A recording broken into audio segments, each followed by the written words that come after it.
Guys, dito kami ngayon sa Sweet Baker by Aliana. Siguro tatanungin lang natin siya. Hipag ko si Alia kung ano yung mga challenges, kung paano nag-start yung Sweet Baker dito sa Cabanatuan. Kasi ano siya ngayon, bali 4th year anniversary, getting stronger every day. Ayun, parang gym, di ba? Ayan, ito po si Alia, ang aking hipag. So, simulan natin, Alia. Siguro, ano yung work experience mo before mong i-run yung Sweet Baker? Work experience, OJT lang. OJT lang. Pero, nag-college kasi ako ng 4 years ng NTREP. So, business management siya. Tapos, 1 year and 2 months naman akong diploma ng pastry arts. Saan ka nung NTREP nagtapos? Sa San Beda. San Beda. Social sa Manila. Manila girl. Tapos, yung sa pastries, 2 years. Sa pastries dun sa International School of, yung sa ICECAM. ICECAM. O basta, yun na yun. ICECAM. Sa Katipunan. Sa Katips. Naalala ko yun. Kasi Aramina. Doon din nag-aral si Aramina. Si Aramina? Aba, social. Nag-pastry din siya doon. Okay. Ano pa ba?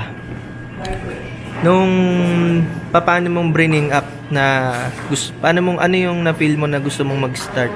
Para bang kinabahan ka ba nung nag-start? Siyempre, given na wag na nating sabihin kung magkano naubos dito, siyempre. Siguro very obvious naman kung gaano kalaki yung place.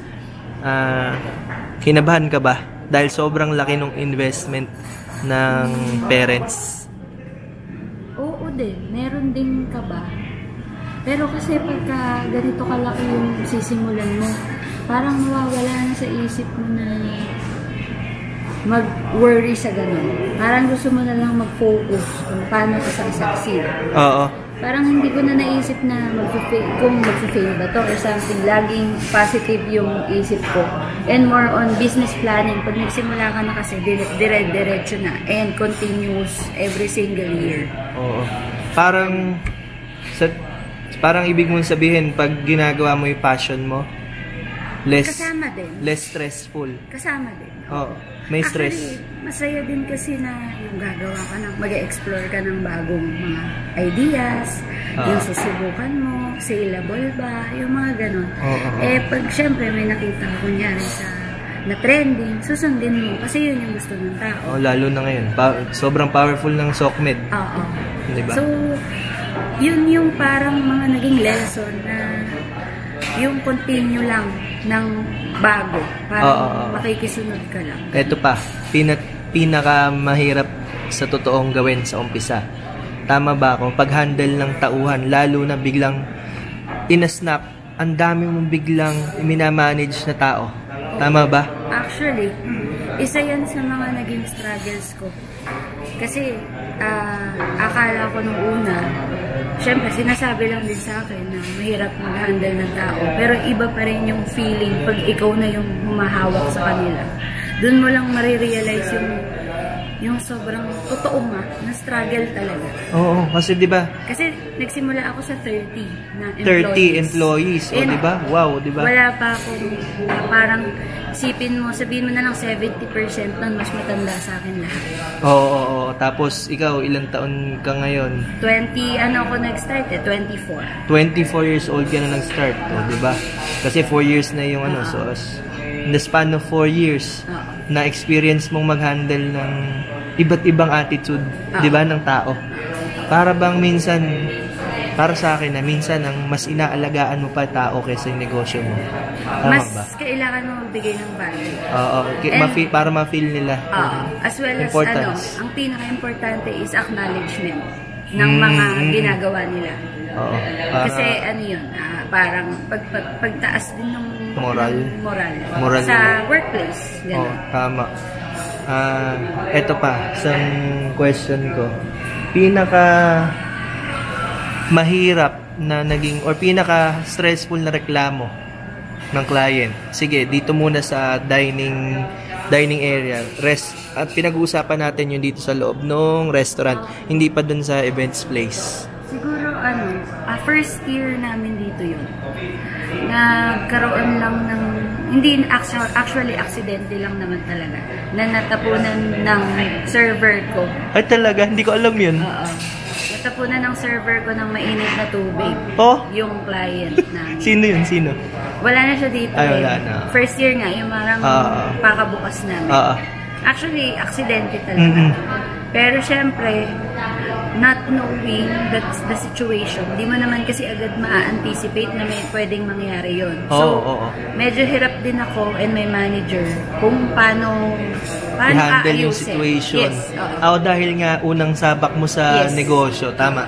Tsaka hindi mo naman na-anticipate yung everyday na magiging Usually parang kailangan mo lang mag-cope up sa mga dumadating na problema, tapos adjust. Ganun lagi. Tapos matututo ka na. Kumbaga on the spot, magigets mo na. Mapifigure out mo kung ano yung tamang gawin. Pero that time, kasi medyo rin si client, medyo, alam mo yun? Galit, gano'n, no? Oo, tsaka parang may attitude na maintindihan aggressive siya. Maintindihan mo rin naman talaga siya dahil, di ba? Totoo naman, kahit sa akin naman. Kahit sa'yo mangyari, Kaso, yun nga, ang point ko naman is, aksidente talaga. Hindi talaga sinasadya.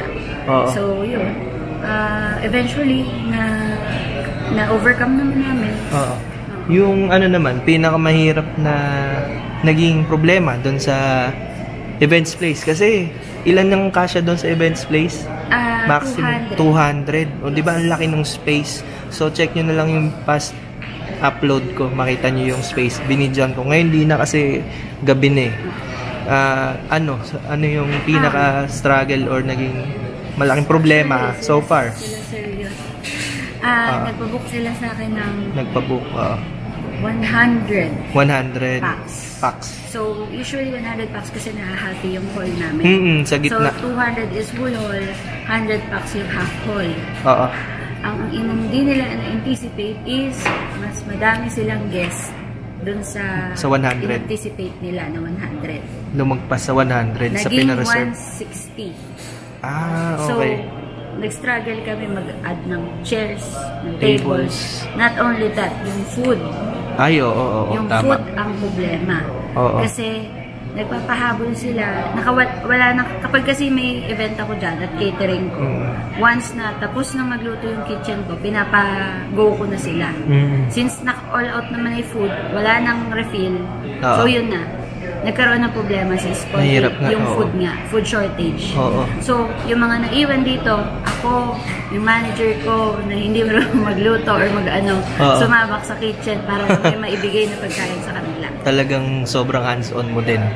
Sa totoo lang. Actually, basta andito ako pag may mga ganun. Gusto ko lang, ayoko lang kasi may ma-miss. If ever na hindi makapag-decision si manager ko, at least nandito ako. Tsaka wag ikalalaki ng ulo mo. Sa loob ng 4 years na na-observe kita, alam mo yan, sobrang observant ko. Yung pag-handle mo dito, pagaling ka ng pagaling. Pag-handle ng conflict between employees, hindi nawawala yan, di ba? Normal yan. Handle ng problema sa guest, ayan, sobrang chill ka na ngayon. Unlike before. Kumbaga, mas magandang expect mong may mangyayari. Kahit sabihin mo smooth sailing yung program sa events place, may possibility, di ba? Parang prepared na ako. Kumbaga inisip ko na yung mga pwedeng maging problem. And alam ko na rin kung paano siya susolusyonan ahead of time. Kaya lang siguro mas kalmado ako ngayon. Kasi ginawan ko na ng guidelines yan. Napag-meetingan na namin ng staff yan. So, brainstorming na. Ganun. Sige. Siguro marami na tayong napag-usapan. Pwede na nating tapusin. Ang huling part ko na lang natatanungin, saan nakuha yung name na Sweet Baker by Aliana? Yung by Aliana, syempre given. That's your name eh.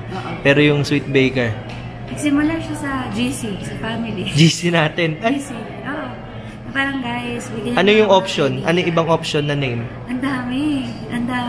Para nagbigay ka ng top 3 dun eh. Sweet Baker, syempre nanalo. Tapos meron pa yung mga more on baking din.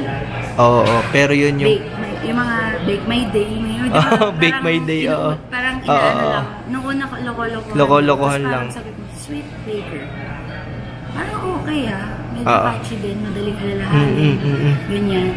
Tapos, sweet is parang sa pastry. Oo. Since baker din ako ng breads, medyo pasok siya. Ay, oo. Breads. Actually, yun yung isa sa pinaka-struggle pag nagsimula ka ng business. Business name. Oo nga, ano? Kasi Oo. yun yung umpis eh. Yes. Tama. Yun yung doon ka makikilala sa pangalan. Kasi ano mo na yun, trademark mo na yun for the whole running ng business mo. Oo. So, dapat doon ka talagang nag-iisip ng mabuti. So, yun. O, sige. Yung ano yung mga na-offer dito sa Sweet Baker Cafe para alam nila bago natin i-end. Actually, we have all. Meron kaming freshly baked breads every day. May pastries kami, brownies, bars, customized cupcakes, customized cakes. Kung ano yung gustong design ng cake mo, kayang-kaya namin gawin yan. Nagki-cater din po kami ng big, 200 to smaller than 30. May party trays po kami, may food po kami na pasta, may pang lunch kami, sandwiches. So, halos lahat po. And may mga halls din po kami. Pagka may event po kayo, pwede po nyo kaming kontakin sa Sweet Baker by Aliana sa Facebook page po. Ayun, ilalagay ko yan sa video description, yung page nyo sa Facebook. So, pinaka-last na, bago talaga i-end, message sa nag-a-aspire na businesswoman kamukha mo, na medyo ganito yung theme or vibe na gusto niya sa ganitong industry, sa food and pastries and baking industry. Ano yung sasuggest mo? Let's say na eto, to be honest, and gamitin ko yung word na to be honest kasi hindi lahat kayang magtayo ng ganitong negosyo. So ano yung masasabi mo dun sa tao na may pangpatayo ng ganito pero kinakabahan? Three things lang siguro. First thing, pag-isipan mong mabuti yung i-offer mo, kung kaya ba, kung kaya mo bang i-achieve lahat. Kasi ako naging very, yung sobrang taas ng pangarap ko, gusto ko lahat kasi i-offer. So, may mga hindi mag-work, may mga mag-work. So, kailangan mo yung menu mo, sobrang ganda, sobrang pinag-isipan. Second thing, passion. Passion kasi nakakapagod ang trabaho pag hindi ka masaya araw-araw sa ginagawa mo. Tapos, third, trust in yourself. Na kaya mo. Na hindi ka magiging negative lagi. Na lagi mong iisipin magsasurvive ka, magsasucceed ka sa gusto mong gawin. Yun lang eh. Yung trust in yourself, yun yung pinaka-importante for me. Kasi pag nawalan ka na ng self-esteem, kunyari, nagka-problema, tapos ayaw mo na. Parang yun yung pinaka-no-no sa business. Sa lahat naman. Pero yun talaga. Tama ka dyan. Sige. Dito na lang. Ayan, thank you sa time na binigay ng aking mahal na hipag, si Sweet Baker by Aliana. So, tandaan nyo lang lahat ng sinabi ni Alia. Proven yung mga sinabi niya kasi hindi tatagal ang Sweet Baker ng 4 years kung hindi effective yung mga sinabi niyang tips. Diba? So, lalagay ko na lang sa video description yung link ng page nila kung may questions kayo, gusto nyo mag-inquire sa napakaganda nilang place, sa kanilang cafe. Diba? So, hanggang dito na lang ang ating video. Huwag kalimutan mag-like, subscribe, and hit ang notification bell para sa future uploads. Peace!